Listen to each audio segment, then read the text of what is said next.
آج ہم بات کر رہے ہیں دنیا کے سب سے پرانے پستول یعنی میچ لاک پستول کی۔ یہ وہ دور تھا جب بندوق چلانا آج جتنا آسان نہیں تھا، بلکہ ایک مکمل عمل تھا۔ گولی کہاں سے ڈالی جاتی تھی؟ Loading system. میچ لاک پستول میں گولی سامنے سے ڈالی جاتی تھی، یعنی نالی بیرل کے منہ سے۔ سب سے پہلے سپاہی بارود گن پاؤڈر نالی کے اندر ڈالتا تھا، پھر اس کے بعد سیسے کی بنی ہوئی گولی لیڈ بال اس میں ڈالی جاتی تھی، اور پھر ایک لمبی چھڑی جسے ریمراڈ کہتے ہیں، اس سے بارود اور گولی کو اندر کی طرف دبا دیا جاتا تھا۔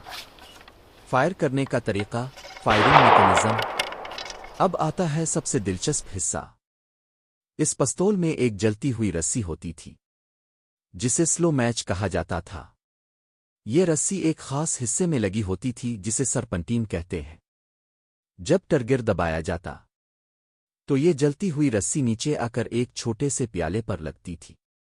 اس پیالے کو فلیش پین کہتے ہیں، جہاں تھوڑا سا بارود پہلے سے رکھا ہوتا تھا۔